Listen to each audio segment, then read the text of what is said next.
Glorious devotees,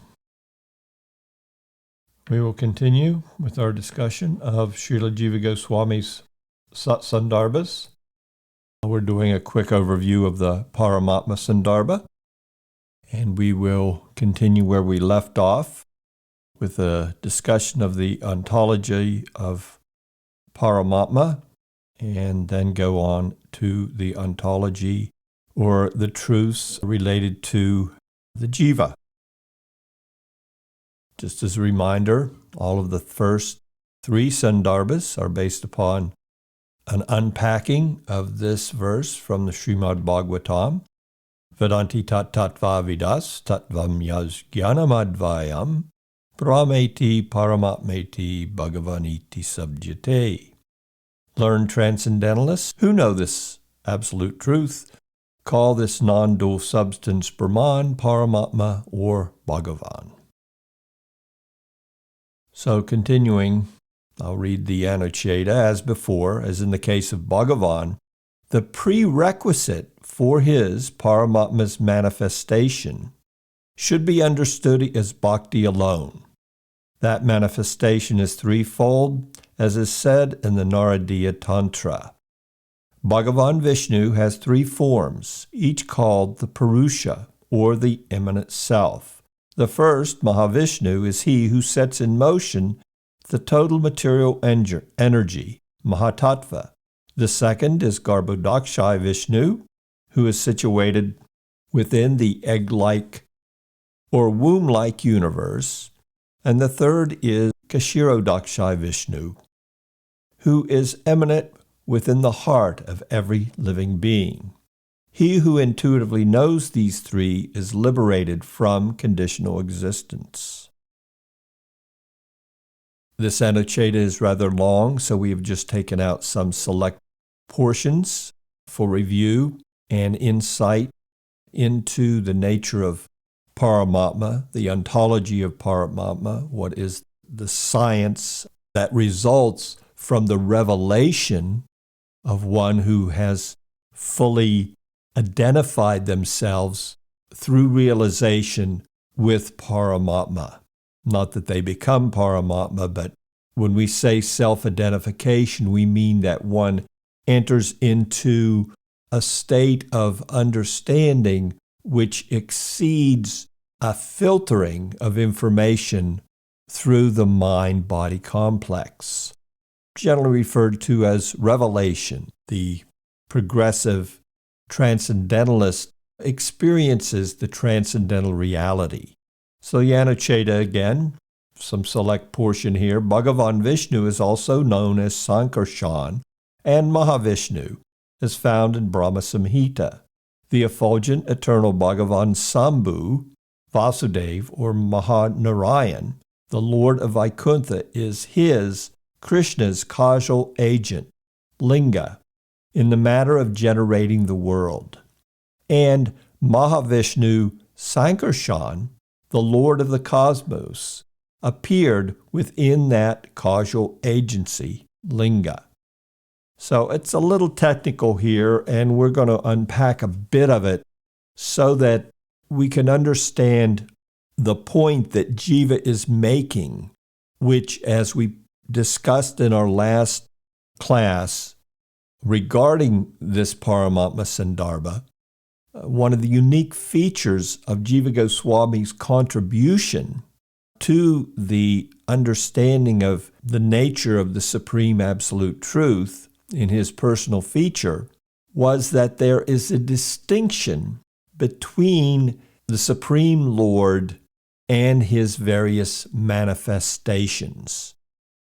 That distinction is understood through the philosophical terminology of Achinta Bheda Bheda Tattva, meaning simultaneously one and different.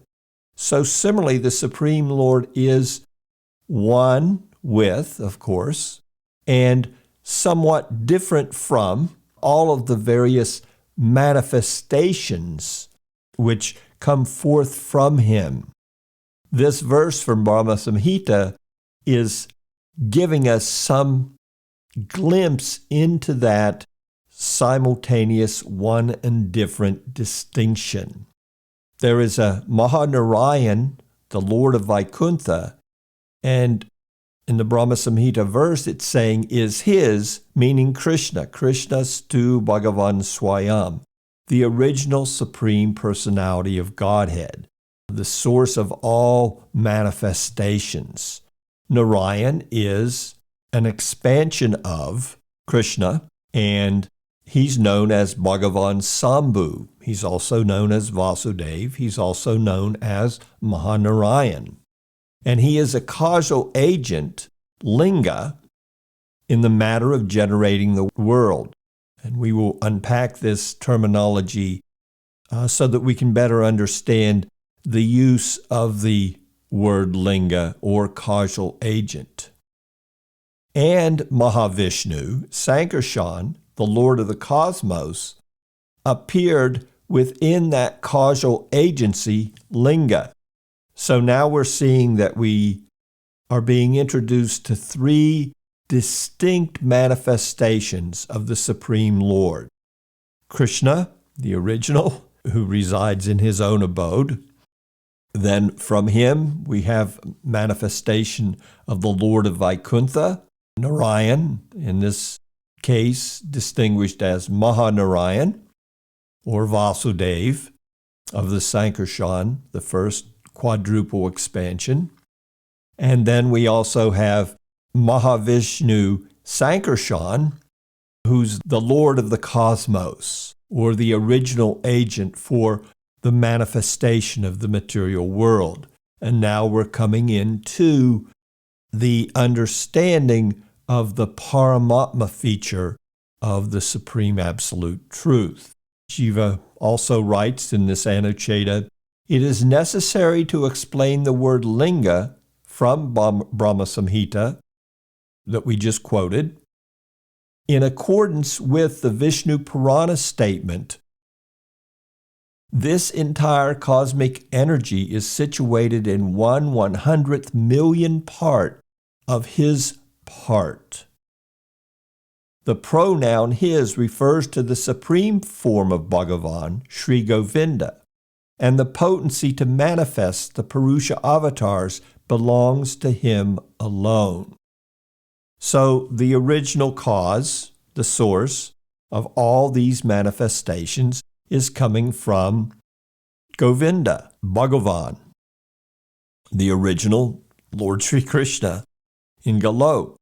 And the entire cosmic energy, we can just get a glimpse into how magnificent and how much energy is there in the various Shaktis coming from Krishna, in that this verse from the Viṣṇu Purana is stating that 100th million part of his part is the entire cosmic energy. The entire cosmos or material manifestation is just a fraction of his energy. Now we can see this basically from two angles. We can see it from the perspective of Aishvarya, in that the Lord has so much energy, so much Shakti, that the material manifestation is practically insignificant in comparison to the entirety of his Shaktis. So if the entire material cosmic manifestation is a 100 millionth part of his Shaktis, how much must be that Vaikuntha atmosphere and all that is contained therein, and all of the various manifestations coming from his personality, his personal forms, and also those separated forms which are of the marginal nature, or the Tatastha Shakti, which are coming from the Paramatma feature of Bhagavan Sri Krishna.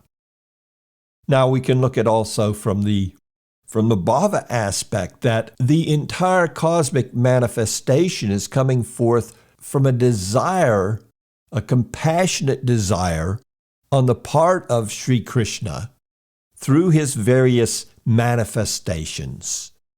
So just one part of this loving compassion that the Lord has can manifest the entire cosmic creation. And imagine all that is contained in that love of the Lord to manifest the material manifestation. How great is that bhava coming from Krishna himself? Jiva continues in this Anuccheda, a special part of that causal potency of Sri Govinda is known as Sambhu, Vasudeva or Mahanarayan, who is called the causal agent Linga, comparable to that causal potency because he is the agency through which the Puruṣa avatars appear. In other words, the term Linga, denoting a portion of Sri Govinda, is the basis of the primary meaning of the word Sambhu. Linga thus refers to a special portion of Bhagavan alone as understood from the above context. So the true agency by which there is a material manifestation is coming from Sri Govinda, the original personality of Godhead, to his Vasudeva manifestation, or Mahanarayan. And because this manifestation of Govinda works in that causal capacity, he is referred to as Sambhu. So some commentary to kind of unpack this. Jiva Goswami affirms that Bhakti alone is instrumental in the manifestation of Paramatma also.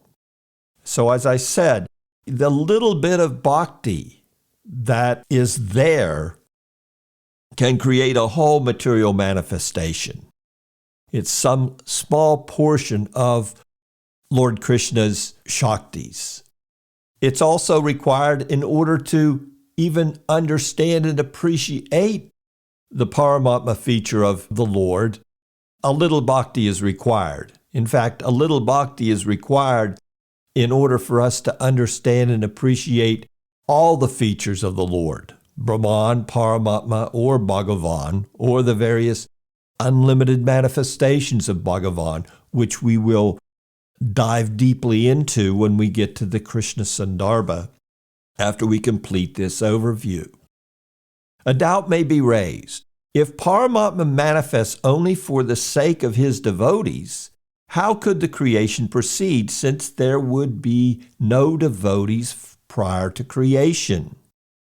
The answer is that Paramatma evolves the cosmos for the sake of those devotees who could not attain the completion stage of devotion in the previous cycle of creation and are lying dormant within the body of Paramatma, Mahāviṣṇu.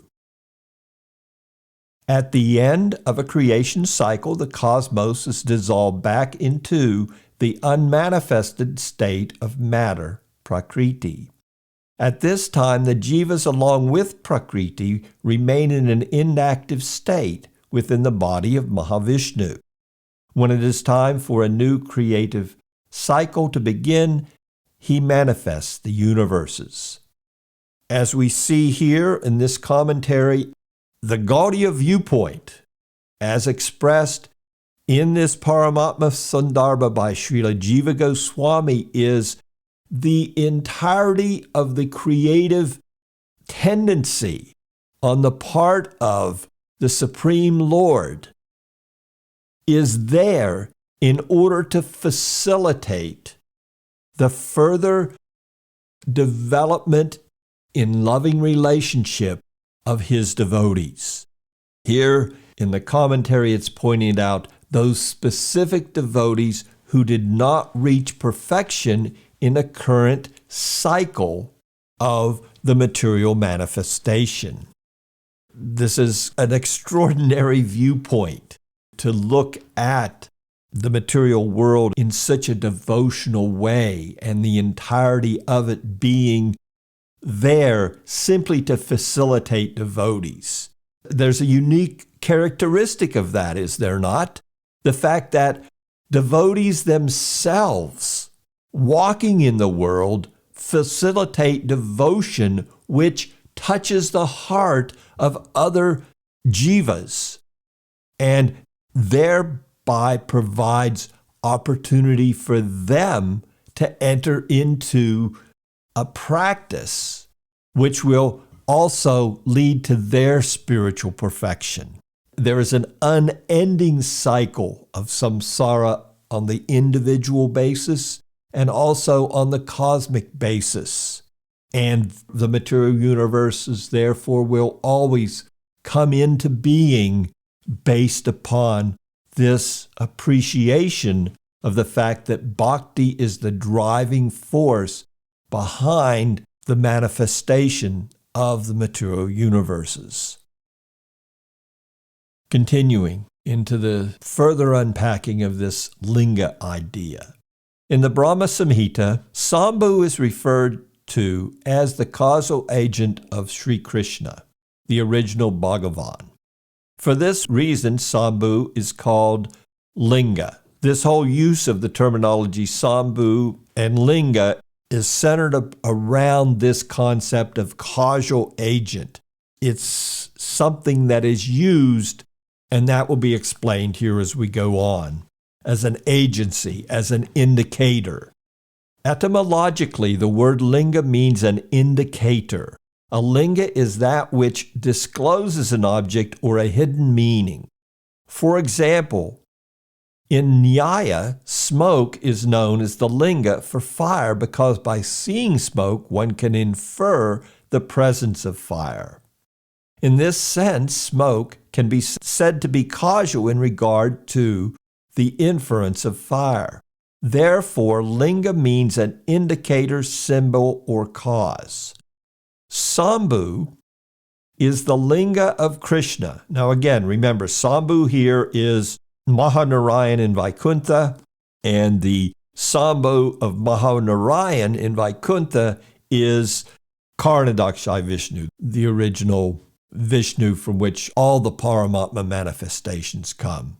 It starts out with one manifestation and then he spreads himself out further. So first on the causal ocean, and from his pores come forth unlimited universes which he again enters into. So he enters into those universes as Garbhodakaśāyī Viṣṇu, and those universes are populated with jivas, and he enters into them and through all the material nature as Kṣīrodakaśāyī Viṣṇu.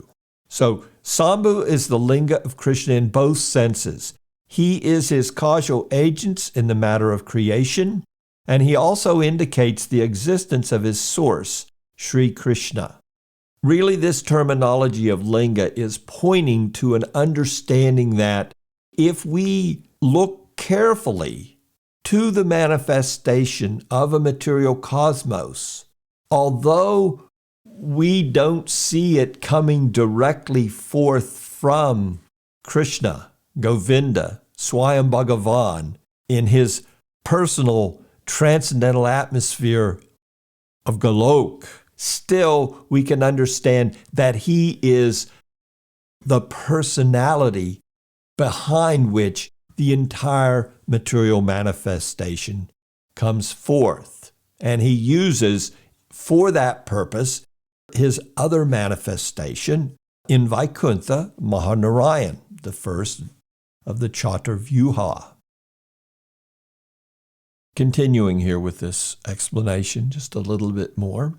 Sambhu is known as linga, a causal agent, comparable to that causal potency, lingam eva, which manifests the Puruṣa avatar. In the same way, the word yoni, commonly womb, does not mean the female organ, but refers instead to pradhan, as in Bhagavad Gita 14.3. The total material substance, called Brahman, pradhan, is my own womb into which I sow the seed of living beings. Mama yonir mahad brahma. Krishna embodies the male principle and so does not have a yoni in the conventional sense.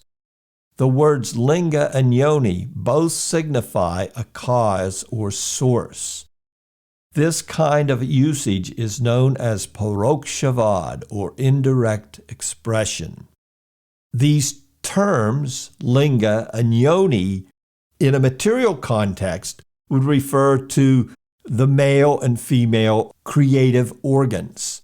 When applied to the material manifestation and the impregnation of all the jivas into that material prakriti, or energy of the Supreme Lord, Shakti, the terminology may be there. We may see it, lingam and yoni, womb and creative organ, but it's not the same. It's just giving us an expression which we can relate to from our vantage point of material nature, seeing the way material nature manifests living entities. The primary meaning of the word Sambhu is a special part of Mahabhagavan Sri Govinda, and not Bhagavan Shiva.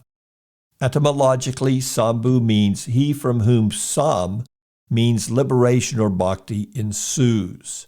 When we look at the word Sambhu, etymologically it means Sam, from whom liberation or bhakti ensues. The word sama is used in the sense of bhakti in the Bhagavatam.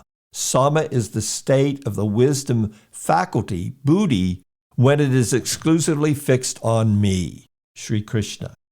The Vasistadvaita Kosha glosses the word Sambhu as Narayan, who is the source of the cosmos and the bestower of liberation.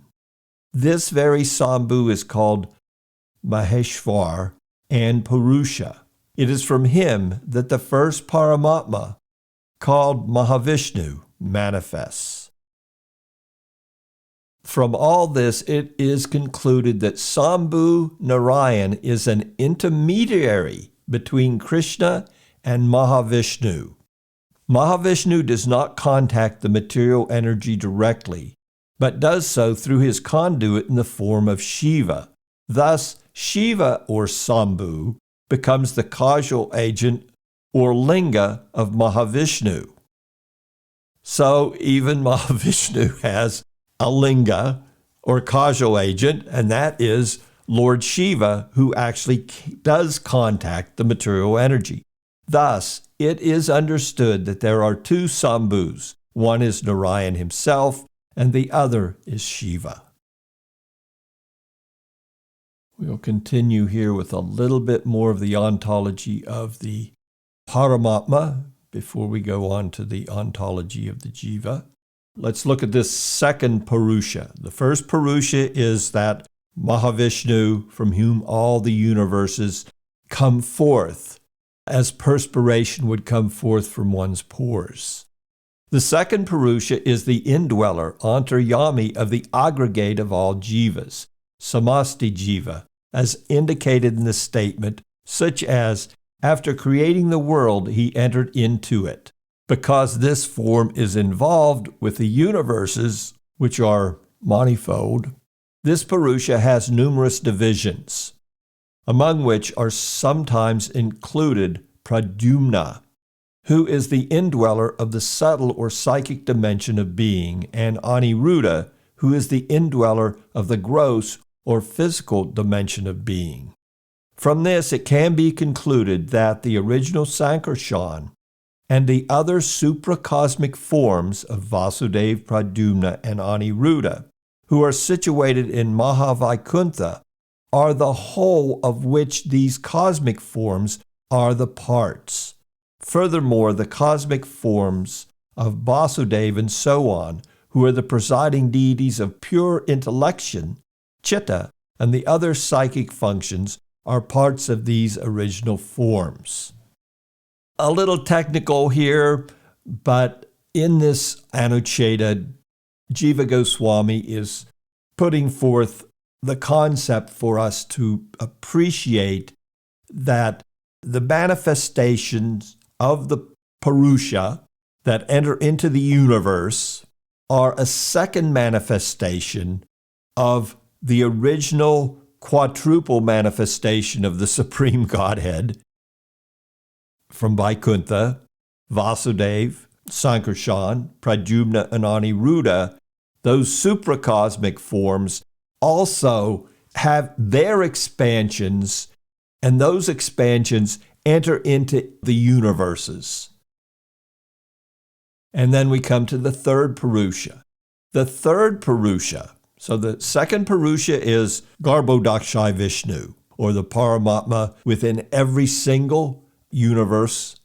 And from that manifestation of Garbhodakaśāyī Viṣṇu springs forth the lotus upon which the Brahma, who is the creator of the universe and the grandsire of the population of the universe, he springs forth. Now we come to the third Puruṣa, which is the indweller of the individual being, as described in statements such as the following. There are two birds who are ever related and who thus share an intimate friendship sitting on the same tree. Of these two, one eats the pipala fruit, which is full of divergent taste, while the other shines in his own glory, merely witnessing without eating. Because of the innumerable divisions of jivas, there are variegated divisions of the third Puruṣa. Continuing in this same vein, but jumping ahead to the seventh Anuccheda, Bhagavān Sri Krishna instructed Uddhava in a similar manner. Just as the moon, although one, is reflected in numerous pots filled with water, similarly the Supreme Self alone is present as the Self interior to all beings, and the bodies, too, are of one essence. There is only one Supreme Self, Paramatma, interior to all living beings, Bhuteshu, the jivas. He is not implicated in these bodies like the living entities. To assure us of this, Krishna says here, Paramatma is present as the Self, Atmani, meaning that he is situated exclusively in his own swarup or intrinsic being. The word Bhutani here refers to the bodies of the jivas. These too have a single essence due to having him alone as their common cause. This understanding of the third Puruṣa, indwelling Paramatma, is further explained here in two different ways, as two birds sitting in the same tree of the material body, and also as the indwelling Paramatma being reflected within innumerable pots of water as the indwelling self within unlimited jivas. From there is a further explanation given by Jiva as to the guna avatar manifestations within the universes, so that we can see that this is a further outpouring of the Shakti of the Paramatma feature of the Supreme Lord. After thus establishing the various forms of the one Puruṣa, Kṣīrodakaśāyī Viṣṇu, Garbhodakaśāyī Viṣṇu, Kṣīrodakaśāyī Viṣṇu, his portions, amsas, will now be further described. That Paramatma feature also has his features. His portions are of two types. Coming from Paramatma, we have self-same manifestations, swamsa, and differentiated manifestations, vibhimamsa. It will be described that the vibhimamsa are the living beings, the jivas, who are of the nature of the intermediary potency, tatastha shakti, or in other words, the potency situated on the dividing line of and mediating between the intrinsic and extrinsic potencies of Bhagavan. The swamsas are of various types, with divisions of guna avatar, lila avatar, and so on. Of these, the lila avatars and others will be described in Sri Krishna Sandarbha, due to the relevance of the context there. the Leela avatars, Jiva Goswami is going to elaborate upon those manifestations of the Supreme Lord in the Krishna Sandarbha in a more comprehensive manner. Now we come to an introduction of Jiva-tattva. We have a very, very broad overview of the Paramatma feature of the Supreme Absolute Truth from the beginning, the Ontology of Paramātma in the Paramatma Sandarbha. This is further unpacked and explained there, and our overview is just to give us a glimpse of some of the detailed knowledge that is contained therein. Even those areas where we went into some detail are simply small portions of specific Anucchedas that dealt with those subject matters. There's much, much knowledge to be gained there as to an understanding of this manifestation of the Godhead. So now we go on to the Jiva-tattva. So the Jiva-tattva is one of the potencies coming forth from Paramatma. Jiva writes in his 19th Anuccheda, the Jiva, or the individual self, is counted among the attendants of Paramatma. Its extrinsic characteristic, tatastha lakṣana, was stated earlier, namely that it is the conditional knower of the presentational field of its own body-mind complex. The intrinsic characteristics, swarup lakṣana, of the Jiva were imparted by Sri Jamitri Muni, a very senior teacher of the Sri Vaishnava Sampradaya in the line of Sri Ramanujacharya, who has followed the Padma Purana, where it is said in the course of explaining Pranava Om. Now we are going to read an extensive explanation of the intrinsic characteristics of the Jiva. Extrinsically, it's unlimited. The modes of material nature are continually influencing the Jiva, and his extrinsic characteristics give us the unlimited variegatedness that we experience within the material nature. Unlimited living entities can be seen there in manyfold divisions of material bodies, depending on the various influence of those modes of material natures on the Jiva. So extrinsically, we can see there's 8,400,000 species. What to speak of within any one of those 8,400,000 species? How many specific living entities are there? The varieties are countless, and the counting of those jivatmas within the Lord's external potency are themselves uncountable from our vantage point. But here, in this portion of the Paramatma Sandarbha, we're going to talk about the ontology of the Jiva, the intrinsic nature, the characteristics of the Jiva in its true nature, not in its nature when it allows itself to be influenced by the Lord's external energy, the Bahiranga Shakti, or Maya.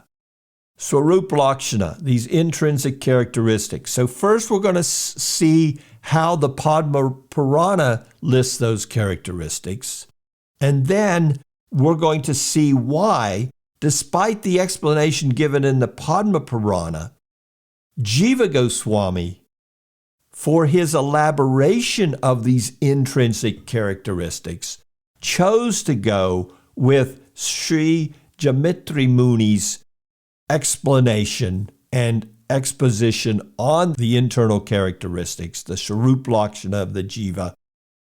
There's a specific reason he did that. So first, to the Padma Purana and its explanation of what's the internal nature of the Jivatma. The letter M in Om signifies the Jiva. the witness of the presentational field of the body, Kshetrajna, who is always dependent upon and subservient to the Supreme Self, Paramatma. He is constitutionally a servant of Bhagavān Hari only and never of anyone else. He is the conscious substratum endowed with the attribute of knowledge. He is conscious and beyond matter. He is never born, undergoes no modification, is of one unchanging form, and situated in his own essential identity, Swarup. He is atomic, the smallest particle without any parts, eternal, pervasive of the body, and intrinsically of the nature of consciousness and bliss. He is the referent of the pronoun I, imperishable, the proprietor of the body, distinct from all other jivas and never ending. The jiva cannot be burnt, cut, wetted, or dried, and is not subject to decay. He is endowed with these and other attributes. He is indeed the irreducible remainder, Sesha, the integrated part of the complete whole. This is a rather comprehensive explanation of the jiva in its essence. And then we go on to the verses of Jamatri Muni and what characteristics he brings out, which are the intrinsic nature of the jiva. We've delineated here the 21 characteristics, and for the most part, they are the same as given in the Padma Purana, except for 3 notable differences. And those are, of these 21 characteristics, the 18th, 19th, and 20th. It is because of presentation of these specific characteristics that Jiva elaborates on his explanation in the Paramatma Sandarbha, as opposed to simply elaborating on the verse given from the Padma Purana. And those characteristics are that the jiva is endowed with knowership, cognitive awareness. He's endowed with agency, the ability to affect something, conation. And he's endowed with experiential capacity, affectivity. In other words, we experience the environment. These are 3 characteristics that were not in the Padma Purana. Let us just go to a little bit of a more in-depth understanding of these 3 specific characteristics that Jiva thought were so important. Of these characteristics from Jamatri Muni, the first, that the jiva, the Atma, is not a god, a human, or any other species of life, was implied in the following verse. He elaborates a little bit in his 19th Anuccheda. Just as the vital force, prana, remains unchanging as it accompanies the individual living being, jiva, in whatever different species it may appear, whether born from eggs, wombs, seeds, or perspiration. The Atma is unchanging in the state of deep sleep. When the senses and ego are deactivated, then there is freedom from the subtle body, which is the cause of transformation. Yet upon awakening, the remembrance comes to us that we slept peacefully without awareness of anything. And this indicates that in deep sleep, the self is present as pure witness, devoid of the content of sensual, mental, or egoic awareness. Up to this point, Sri Jiva has described the ontology of Paramatma. In doing so, he's explained Paramatma's 3 manifestations as the supreme regulator of the metacosmo, the macrocosmo, and the microcosmo, and also his identity among the Trinity of gods. Paramatma is the regulator of the innumerable jivas and of the material nature, prakriti. To understand the regulator, it is necessary to understand the regulated. Just as to understand a manager, one also needs to understand or to know his field of action. As such, realization of the Jiva precedes that of Paramatma.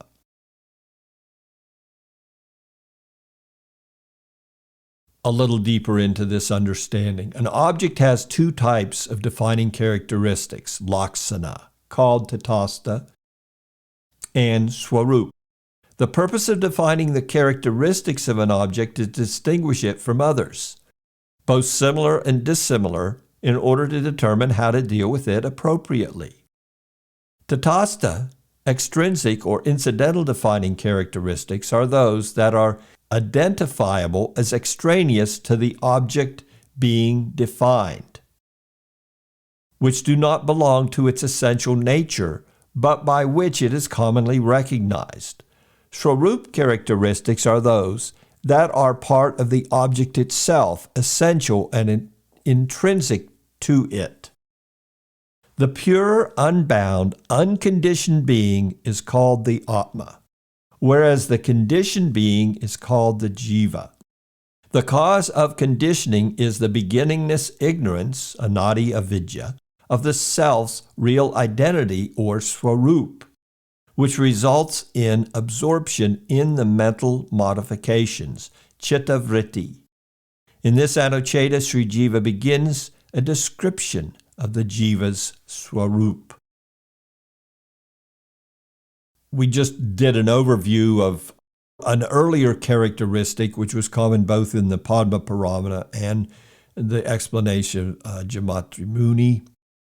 Now we come on to the specifics of these three characteristics endowed with knowership, agency, and experiential capacity. Anuccheda 35. The Jiva is eternal, Nitya, quality number 16, and unblemished, Nirmala, quality 17, because it is intrinsically pure by nature. As demonstrated already, the pure knower of the presentational field merely witnesses these beginningless modifications of the impure actor, the mind. Moreover, by the very same statement, it is further shown that the capacity to know, mahat-tattva, quality number 18, also belongs even to the pure Atma, by virtue of its being a knower of the presentational field. And this cognitive capacity, being a natural attribute of the eternal self, is also eternal and thus does not undergo modifications. Jiva continues in the Anuccheda, because the body is seen to have agency, kartritva, quality 19, as a result of its relation with the individual conscious being, and because inert objects are also acknowledged as sometimes exhibiting agency due to the presence of the indwelling supreme consciousness, in accordance with the statement, without whom nothing is accomplished, it is concluded that agency ensues only from the pure, i.e., only from the individual or from the supreme consciousness. Thus it is said, being infused with whose conscious portion the body, senses, vital force, mind, and intellect perform their respective functions. So Jiva is making it clear here that this agency is a common characteristic of both the individual self and the supreme self. So we will continue in our next discussion with the last of these characteristics, the experiential capacity. I will sincerely thank you for your kind association and attention to this presentation of Srila Jiva Goswami. Vanchakalpadubhischa, kripasindhabheva-cha, patitanam pavanebhyo, Vaishnavijyo namo namaha.